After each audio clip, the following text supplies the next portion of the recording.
Uh, Weber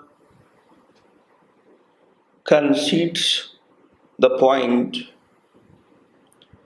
that sometimes charismatic power is projected upon the leader and then it is retracted.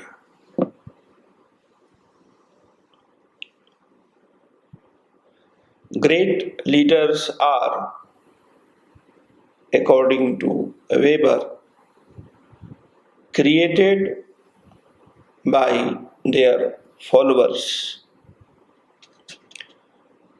Charismatic leadership exists in its pure form only for a short period and had to adjust to the reassertion of the demands of everyday life.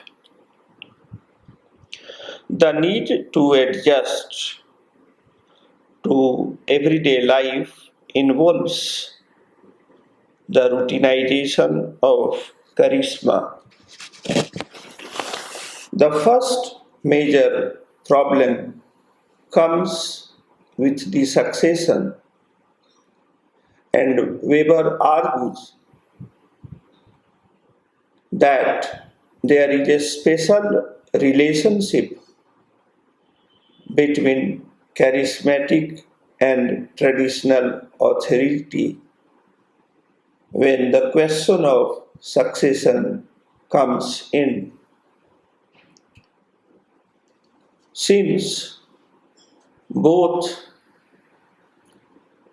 that is, the charismatic authority as well as traditional authority,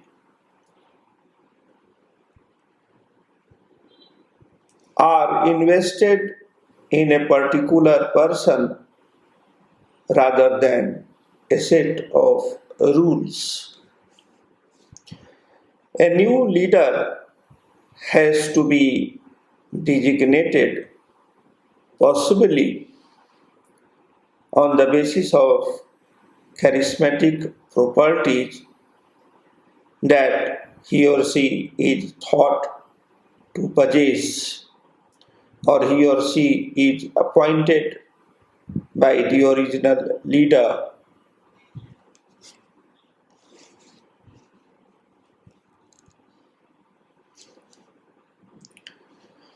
The further we get away from the original leader, the further we are from the unique quality of pure charisma. As charisma is passed on but becomes second hand, as a result, less powerful. Charismatic leadership, if it is to be preserved, it must transform itself to the demands of everyday life. On the other hand, when it transforms itself, the charisma begins to fade. Another crucial problem is that the disciples becomes sorry another crucial problem is that the disciples themselves wish to ensure their own power and position, which is threatened by the instability of the charismatic leadership of just one person. This pursuit of self interest becomes easier if the charisma is somehow lifted from its original leader and attached to a position or to a family. This is effectively what had happened, according to Weber, in the Roman Catholic Church, and it is also a basis for the British monarchy. Charisma can be inherited, for example, in the monarchy, or passed on by ceremony, for example, in the Roman Catholic Church. And it can be also passed by education or training of the successor. Familial charisma ensures only succession, but institutional charisma takes on a lasting power as an organization which can act as a balance to secular power. The routinization of charisma is an institutional form. It involves the emergence of priests as a distinct status group, making universalistic claims to dominate over and above the claims of family, and as time goes on, the nation as well. A body of knowledge, for example, theology, grows up and is taught to new entrants. The priesthood hold on to their privilege of interpreting the word of God to their followers, and new charismatic leaders are resisted. Monastic orders are often a threat to the church because they embody the way of life of the original charismatic leader, renouncing the world. The monk is a model religious person, perhaps the first proper professional of the Western world, according to Max Weber. Then Weber spends a lot of time discussing the relationship between secular and religious power, a competition which continues today in all sorts of interesting ways. Now, here the term secular and religious is purely in the context of European Christianity, and primarily Weber is relying on the data from Germany, England, France, and United States of America. For example, in the USA, charismatic religious leaders offer a challenge to the federal government, particularly when that government is dominated by the Democrats.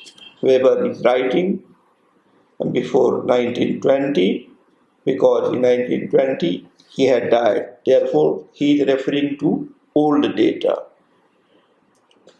And in the UK, the relationship between the Church of England, an established church supported by the state, had moved from a very close connection with the ruling party in the first part of the 19th century as well as 20th century. He was referring to first part of the 20th century uh, before his death, but his older data is related with 19th century. I will read this sentence again. And in the UK, the relationship between UK, United Kingdom, and in the UK, the relationship between the Church of England, it is called Anglican Church, unlike the Protestant Church, uh, Roman Catholic Church, or Greek or Russian Orthodox Church. This is another type of church, Anglican Church. uh, between the Church of England, an established church supported by the state, had moved from a very close connection with the ruling party in the first part of the century. Now,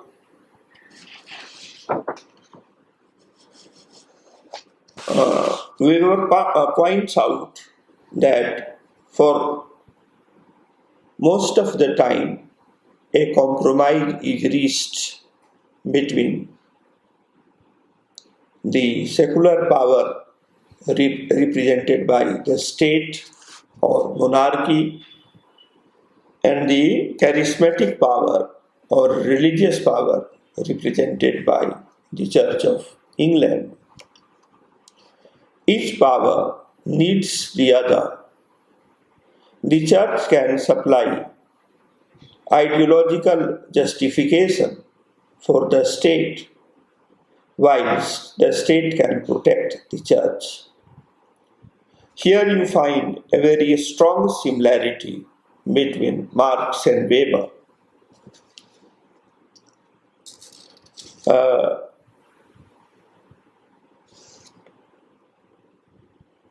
some people have tried to discover a theory of historical development in Weber's work. For example, Reinhard Benedict's, Frank Parkin, and Ian Crabb. The three have debated this theory of historical development in Max Weber's work on leadership and authority.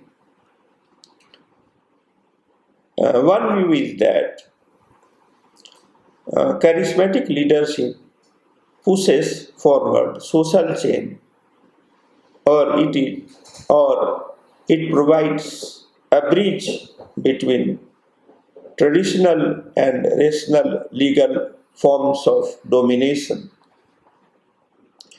Reinhard Benedict says that this is a mistaken view.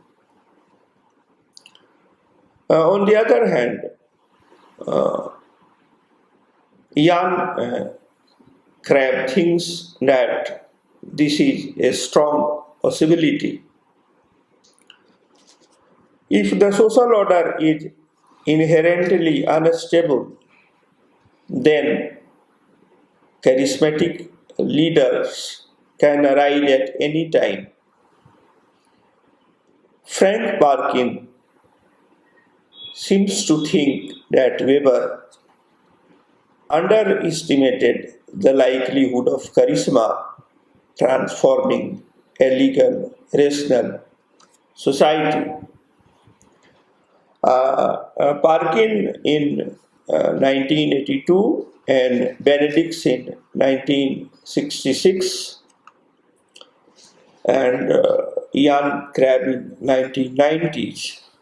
They are debating the case, and Parkin, takes the case of Hitler as a charismatic leader, which is a very important case in contrast to Jesus Christ.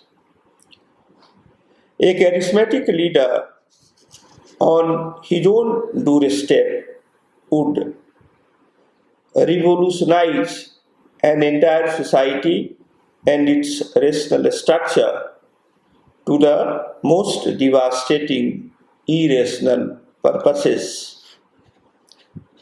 For example, Hitler was not just a product of his own charisma or his own powers or of the disorder of the Weimar Republic of Germany. He was much more the product of the belief that the German people placed in Hitler's offer of an easy target to blame for their troubles and their surrender of their own powers to him. In my view, so far as traditional power or traditional leadership is concerned, Weber relied primarily in a popular view prevalent in Europe. It is known as the divine right of king to rule over his citizens or her citizens.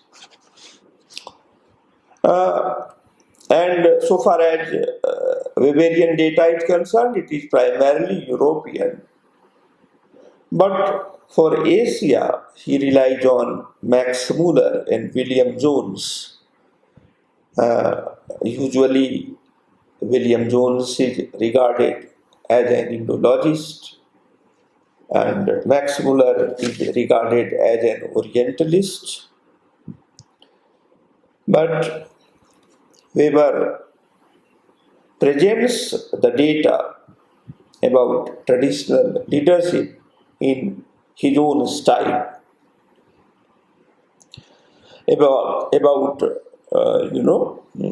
traditional leadership or traditional authority or traditional domination. Weber says that the pure form of traditional domination is patriarchalism, or the dominance of the father over the household.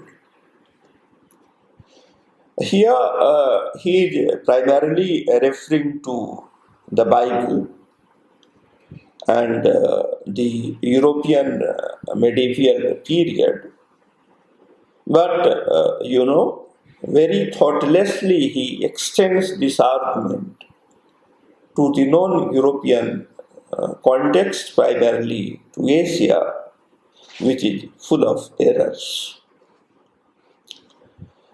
Weber says that in the medieval Europe, we find two types of traditional leadership. One is called patriarchalism, and the second is called feudalism.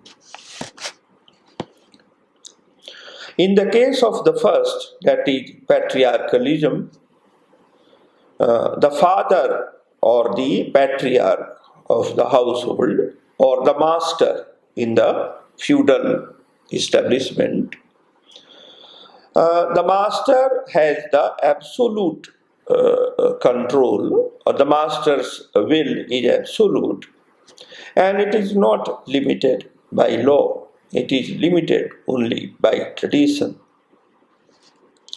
But once these rights are written down, they become more limited than when the master simply had to ensure the goodwill of his dependents.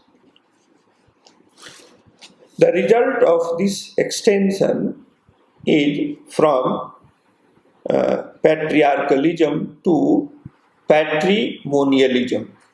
He says that there is a shift from patriarchalism to patrimonialism to feudalism. Let us see.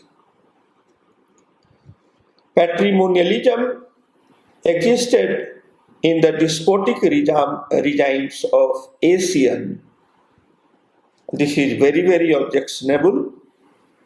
But then he says it also existed in European medieval society. We can accept this as social fact.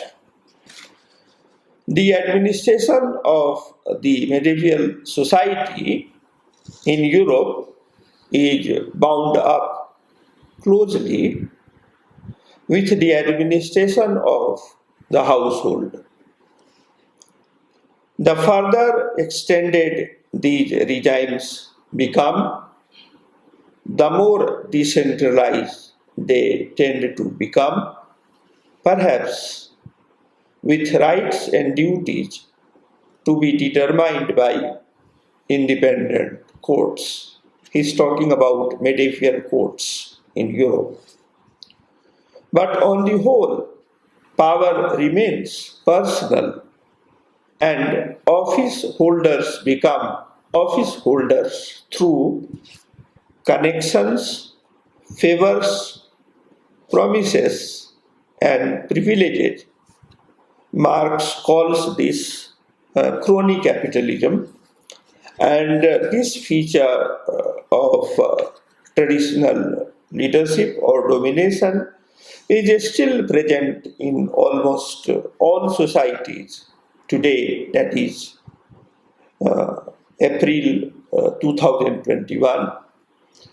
Still, office holders become office holders through connections, favors, promises, and privileges, not only in countries like India, but also in countries like Russia and United States of America.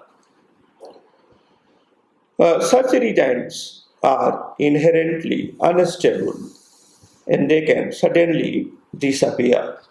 Patrimonial domination can develop through the use of military force as personal instrument.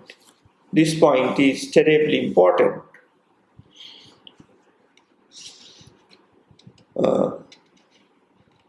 Patrimonial domination can develop through the use of military force as a personal instrument.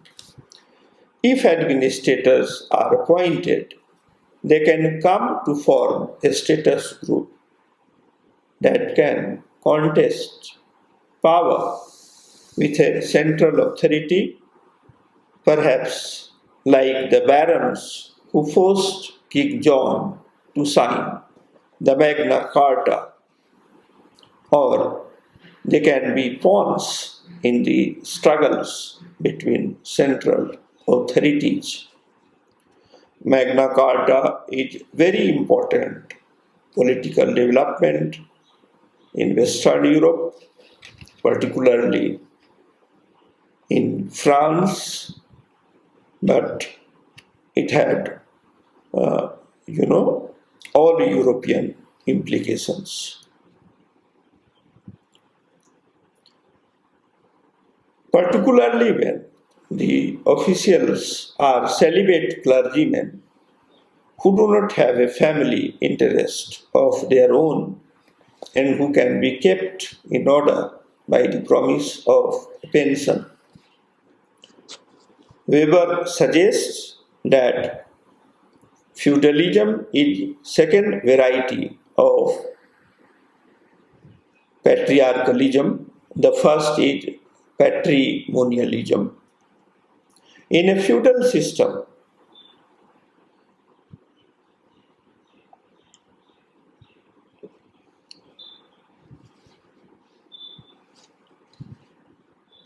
the nobility are united by a sense of a status honor,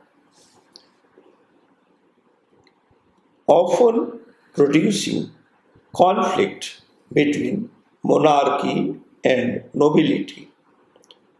To balance the power of the nobility, the monarchy created local notables which developed a strong sense of its own status honor.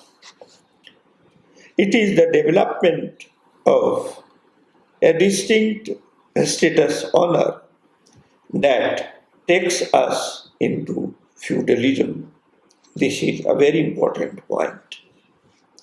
It is the development of a distinct status honor that takes us into feudalism from patriarchalism.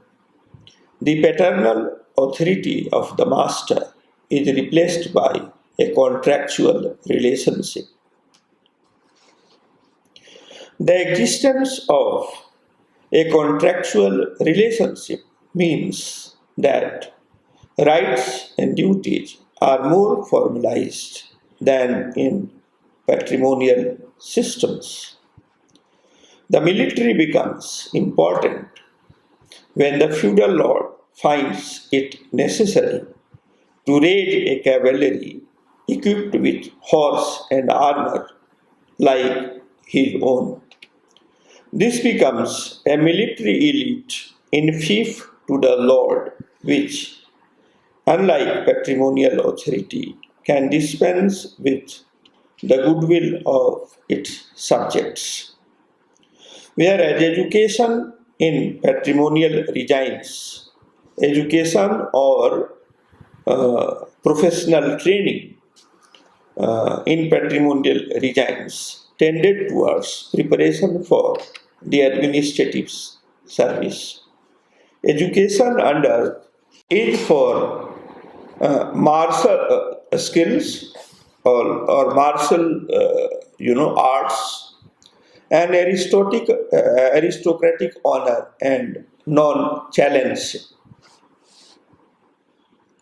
The peasantry in Europe have been a silent witness to all the power struggles between the lords and their officials and knights. About rational legal or legal rational leadership and authority, Weber says that there are four defining characteristics of the modern state. First, it has a legal and administrative order which is subject to change by legislation, not by the whim of a lord or the dictate of a charismatic leader. Secondly, it has an administration which works in accordance with legislation, civil servants, and the judiciary do not make up their own rules but implement those formed by the legislature. The state has binding authority of all its members. Membership is usually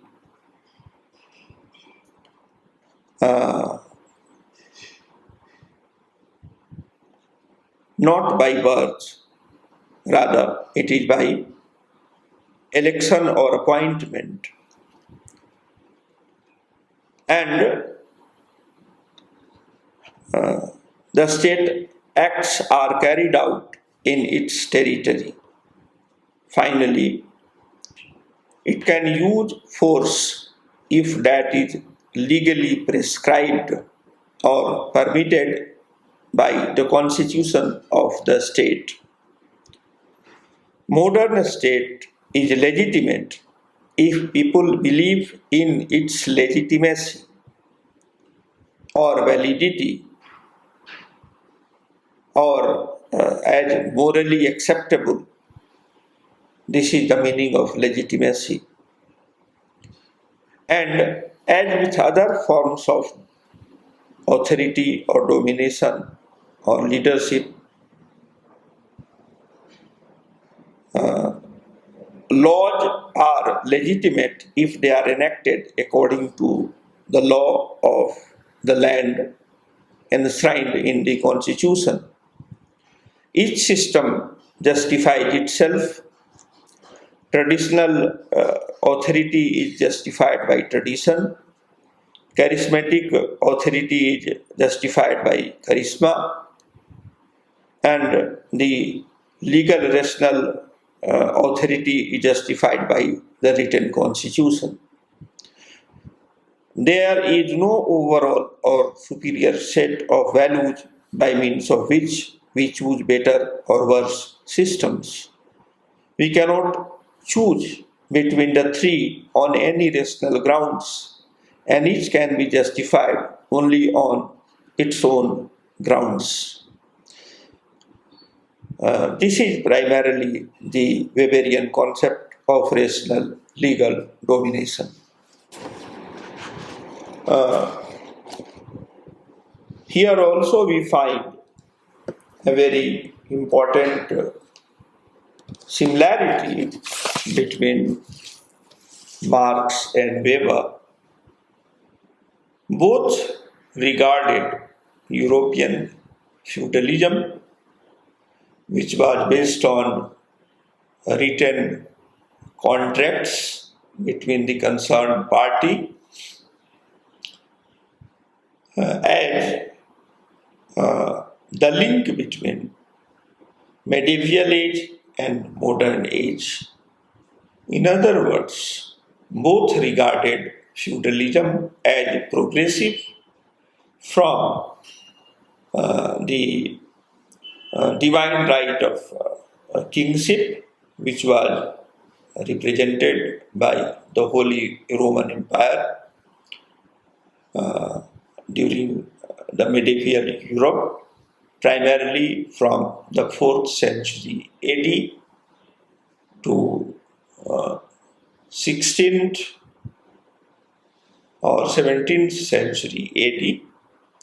This idea of divine right of kingship represented patrimonial or patriarchal authority or domination of the patriarch or the king as the father figure of the entire nation.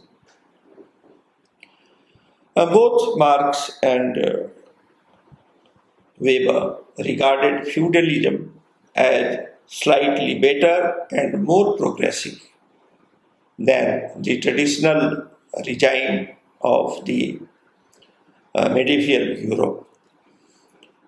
Now,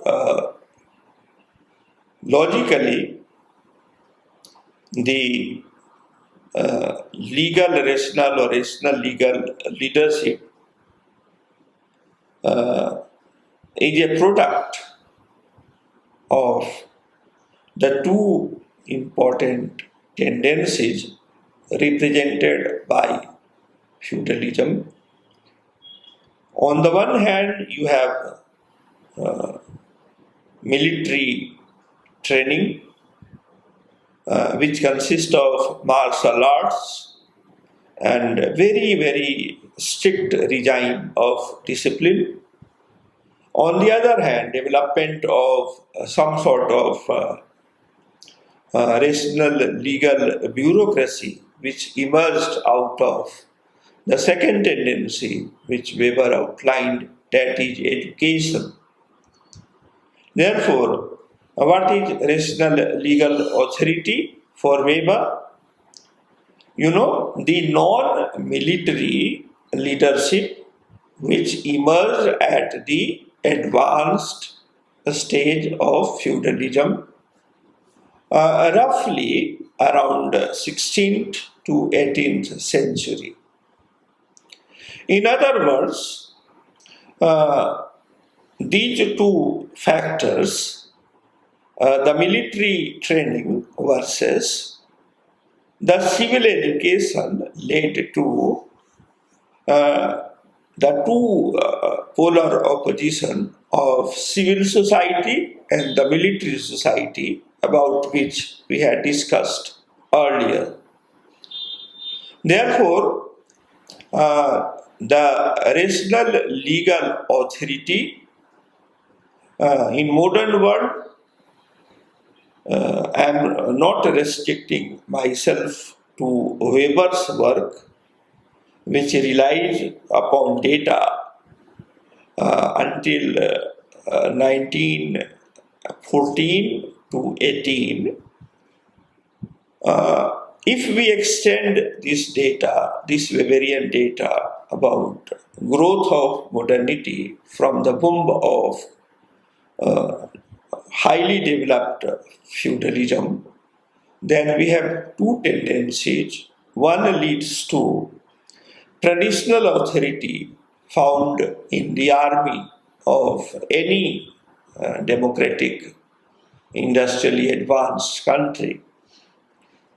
And second is the rational legal bureaucracy represented by not only, I'm taking the Indian example, of the Indian Administrative Service or IAS or Indian Police Service or IPS or Indian Forest Service or IFS or Indian Forest Service or Income Tax and Customs Service. But rational legal authority will also include the legal courts from district courts to the Supreme Court, and it will include not only the judges but also the advocates, both the government advocates and the freelance advocates, as part of the rational legal authority of the state. As you know, in India, the constitution has devised three types of authority: the legislative authority, the executive authority, and the judicial authority. And all three authorities are, supremely represented by the President of India, who is elected by all the elected members of parliament and members of legislative assemblies, as well as members of the Rajya Sabha. Therefore, rational legal bureaucracy in India is not restricted only to the bureaucrats who emerge out of the all India,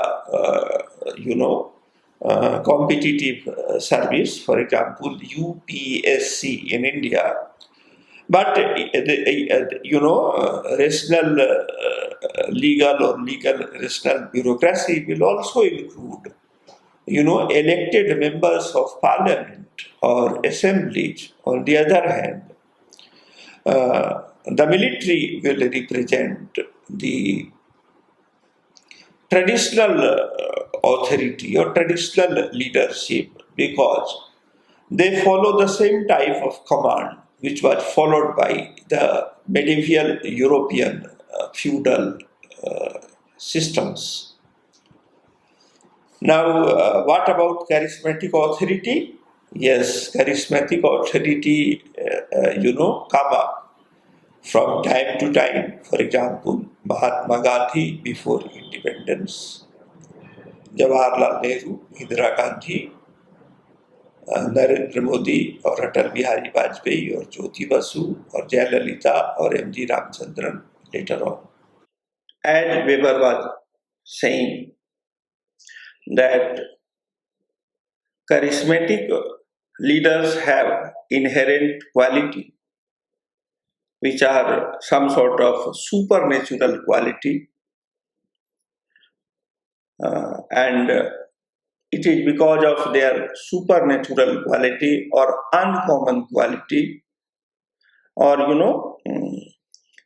their uncommon enthusiasm to represent a particular type of interest group, That makes a charismatic leader.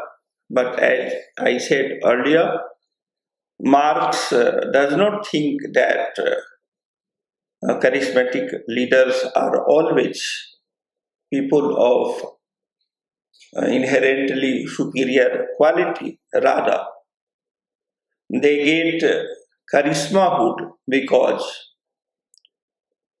they personify neglected interest groups like peasantry and lumpen proletariat and others. They were neglected in France when Louis Bonaparte, you know, uh, saw an opportunity for a coup, military coup, and he occupied the throne in the name of representing peasantry, lumpen proletariat, and others who are not happy with the existing political regime. Now, this is one view of charisma, whereas the Durkheimian view of charisma is also different from the view represented by Weber as well as by Karl Marx. Durkheim thinks that charismatic leader represent the collective representation or the sacred, and they also represent collective effervescence or collective conscience or collective sentiments. In case we apply this to the contemporary situation, particularly in India, we can say that Jawaharlal Nehru and Mahatma Gandhi, they were definitely charismatic leaders of their time. Mahatma Gandhi falls in the pure category of charismatic leader. But Jawaharlal Nehru was also a charismatic leader, although of a lesser degree. Jawaharlal Nehru will come to the degree to which Atal Bihari Vajpayee represented charisma. Now, Narendra Modi is a very difficult figure to classify. Of course, to his poor voters, he is a demigod. He represents some sort of supernatural qualities in him. But for sociologists like me, Narendra Modi's charisma is something which can be explained by both the Durkheimian concept of charisma, where he represents the collective sentiments of the majority community, that is the Hindu community. Marx will say that he represented the OBC. He is the first OBC Prime Minister of India. Therefore, unlike the others before him, not only Jawaharlal Nehru and Lal Bahadur Shastri and Indira Gandhi and Morarji Desai, Jawaharlal Nehru was a Brahmin, Indira Gandhi was her daughter, Lal Bahadur Shastri was from a upper caste community from the largest electorate of India, that is Uttar Pradesh. Morarji Desai was a Brahmin from Gujarat. Chaudhary Charan Singh was an upper caste Jat from Uttar Pradesh. Then after Chaudhary Charan Singh, Indira Gandhi succeeded. She was the daughter of Jawaharlal Nehru, and she became a charismatic leader after she won the war of 1971 with Pakistan. Although Nehru was defeated in 1962 by China, and after the defeat, some of the charisma of Nehru was dented, and out of the shock of this defeat, he died in 1964. Shastri succeeded Jawaharlal Nehru the way Narasimha Rao succeeded uh,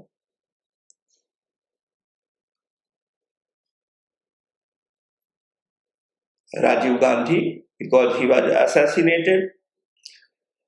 Narasimha Rao was a compromise candidate, so was Lal Bahadur Shastri. The case of Indira Gandhi is interesting. If we follow the Weberian terminology, she did not have power. When Lal Bahadur Shastri died in 66 in a very mysterious circumstances, but she had Weberian status, not because she was the daughter of Jawaharlal Nehru, and she was also the president of the All India National Congress in 1957, when she ordered, or rather, when she demanded from the Prime Minister of India, who was the father of Indira Gandhi in personal life, that the legally elected government of Left Front in Kerala in 1957, this government should be destabilized, president rule should be imposed by disregarding the legitimate claim of EMS Namboodiripad as the Chief Minister of Kerala in 1957. Kerala was the first state in India in 1957 which saw the victory of another party by defeating the ruling party, Indian National Congress. It was undivided Communist Party of India in 1957. But EMS Namboodiripad was also a Brahmin like Jawaharlal Nehru or Indira Gandhi. Therefore, Indira Gandhi became Prime Minister of India in 1966. She had no power. She was neither a charismatic leader until then, like her father, nor she was the senior most leader of the Congress bureaucracy, that was Kamaraj Nadar, the then president of the Congress party, or it was Morarji Desai, the most popular Congress leader who wanted to succeed Jawaharlal Nehru in 66. His claim was not entertained by Kamaraj Nadar and his coterie, including the charismatic leader or the patron of the Congress party, Vinoba Bhave. But definitely she had a status, she had the nobility, that both are Weberian terms for a status. Therefore, she came from a status group. She did not have power either in the Congress party to be elected as the leader or the Prime Minister of India, but she had status or nobility or cultural capital to borrow from Bordu. Now the same can be said about Sonia Gandhi. But what about Lalu Prasad Yadav? When he became Chief Minister of Bihar in 1990, he was definitely an underdog. He was not the charismatic leader. He was not even the senior most party of the Janata Dal. But once he became the Chief Minister of Chief Minister of Bihar, and Lal Krishna Advani sat on the Somnath Ayodhya Rath Yatra. He began his journey from Somnath in Gujarat and wanted to reach to Ayodhya in UP. Lalu Prasad Yadav arrested Lal Krishna Advani in the way from Gujarat to Ayodhya at a place called Samastipur. It was, an act of courage, and from that onwards, he started becoming a charismatic leader, an opponent of Lal Krishna Advani. Then the Congress leadership was in tatters. I am talking about 1990. VP Singh government was replaced by Chandrasekhar government, which was supported by the Congress party led by Rajiv Gandhi. But Rajiv's charisma was dented because of Bofors scam, and also because of his decision to open the Babri Mosque for the worship of the Hindus. His image was also dented because of his act in Parliament, which nullified the Supreme Court judgment in the Shah Banu case. What I wanted to stress at the moment is that Marxian concept of charisma is also very useful, and I will call Marx, Weber, and Durkheim. They have three concepts of charisma, and all the three are complementary to each other. They give rise to three types of charismatic authority. Durkheimian charisma is represented by Mahatma Gandhi in India, and Muhammad Ali Jinnah in Pakistan. Then we have another type of charisma represented by Max Weber, which is there in Indira Gandhi of 1971. In 1966, when she was made the Prime Minister of India, she was called Mom Ki Gudiya, the doll of wax, who had no power, which had no authority, and who was supposed to play at the hands of Kamaraj Nadar and Vinoba Bhave.